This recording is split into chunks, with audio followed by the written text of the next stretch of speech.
sanctuaire Pélagos, c'est un espace international qui comprend une zone qui repose sur 3 pays, l'Italie, Monaco et la France. C'est un territoire immense, 87 500 km², un espace dédié à la conservation des cétacés. Il y a la présence de canyons, de courants, comme le courant Ligure notamment, avec des eaux froides qui vont descendre et remettre en suspension tous les éléments organiques qui vont permettre à toute la chaîne alimentaire de se développer.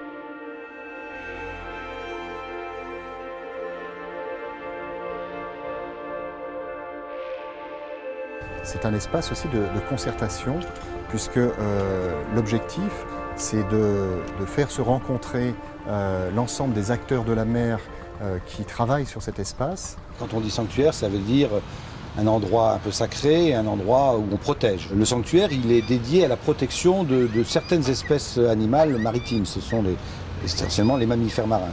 Le sujet, c'est bien de permettre à ces animaux remarquables de continuer à vivre, tout en permettant aussi à l'économie normale de continuer à vivre. Le sanctuaire est la seule zone marine de haute mer internationale protégée pour les mammifères marins.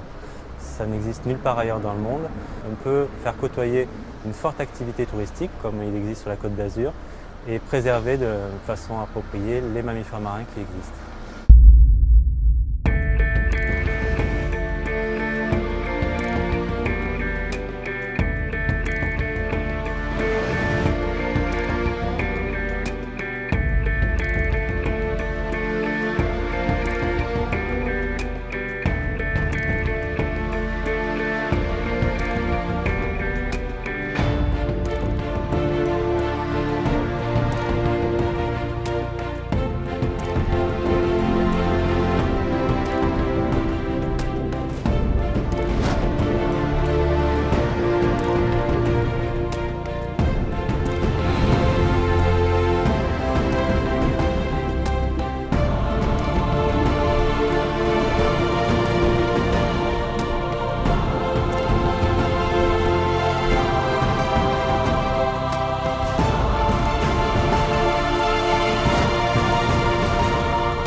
Hop, ça souffle. Un rorcal. Droit devant à 1000 et demi.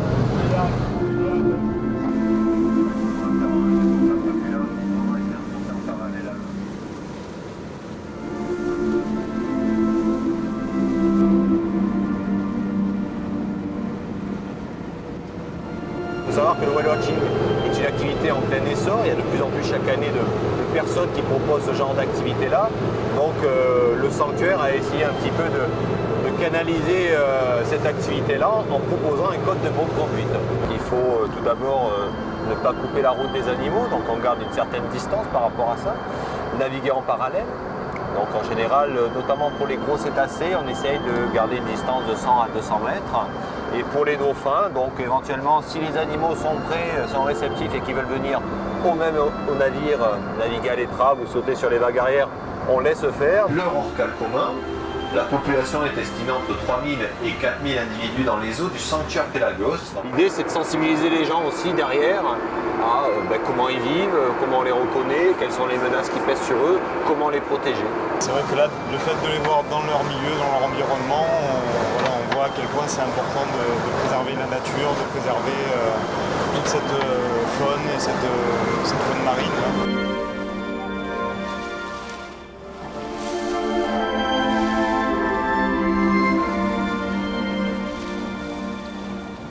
C'est là tout l'intérêt du code de bonne conduite aussi. Ils apprennent auprès de nous comment se comporter lorsqu'un jour peut-être eux-mêmes seront amenés à rencontrer des animaux en mer.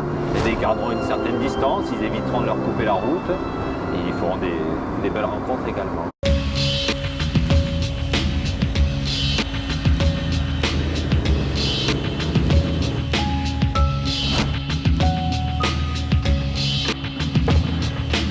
Sous une vingtaine d'années, en fait, on a vu vraiment une explosion de toutes les sortes d'activités humaines. L'impact des activités humaines sur les cétacés est spécialement notable dans les milieux fortement anthropisés, donc tout le nord de la Méditerranée.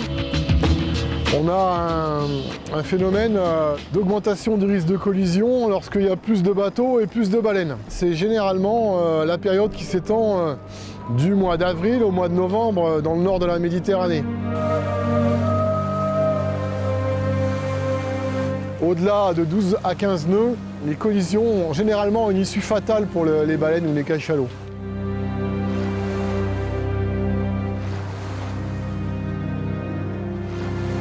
On estime que vraiment beaucoup de gros cétacés ont été victimes de collisions et un danger insidieux qui n'est pas toujours visible, c'est la pollution.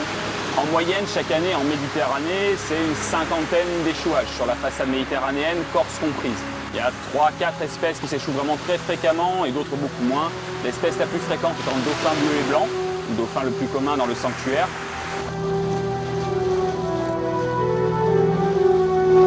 En ce qui concerne les cadavres, il y a des règles à respecter en termes de maladies, donc il faut intervenir avec des tenues, des gants, des protections, des masques.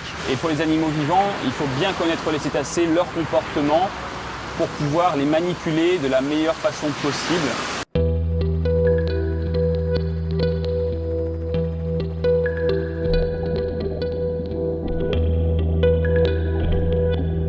Il faut forcément impliquer les compagnies maritimes elles-mêmes, en développant avec elles des outils, en mettant aussi en pratique des systèmes de sensibilisation.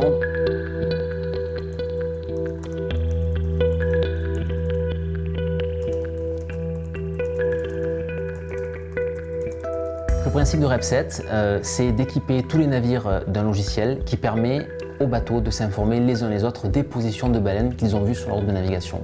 Grâce à ça, lorsqu'un bateau arrive sur une zone dans laquelle il y a potentiellement une baleine, il peut diminuer son allure. À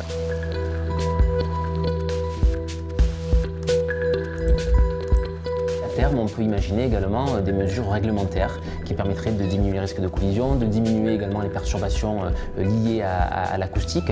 Mais dans le cadre de Pélagos, il faut toujours que ça se fasse en concertation avec les armateurs, évidemment.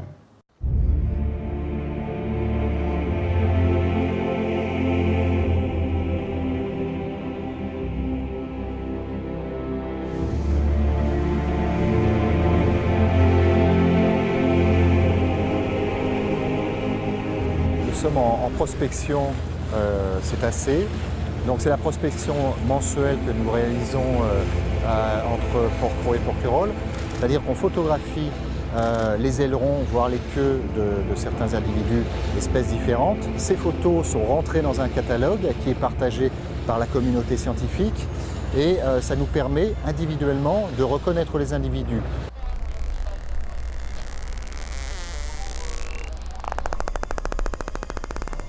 Les études sur ce type d'animaux sont particulièrement complexes parce que la plupart des espèces passent quand même la plus grande partie de leur vie sous l'eau.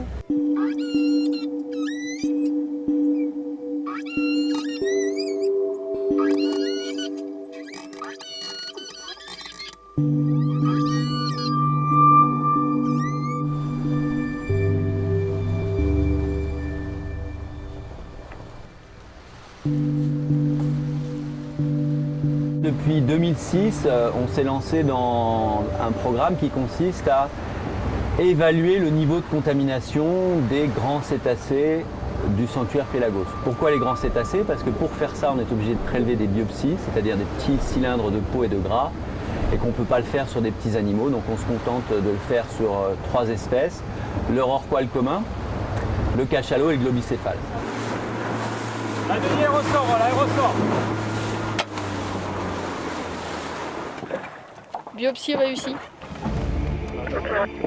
Ah, yes. On travaille sur une famille de polluants qui sont les PCB, les organochlorés, donc tout ce qui est pesticides, etc. Ces familles-là sont des familles, en tous les cas pour les PCB et les organochlorés, qui ont disparu, qui sont interdits normalement depuis des dizaines d'années. C'est très précieux comme information puisqu'on a un suivi des animaux et ça nous permet de faire un peu le même travail qu'avec la photoidée. On finit par reconnaître ces animaux qui sont quand même assez anonymes. On ne sait même pas si c'est des mâles ou des femelles quand on les voit. Ça permet de comprendre et d'intimiser et d'être en veille sur cette population qui est quand même une population précieuse.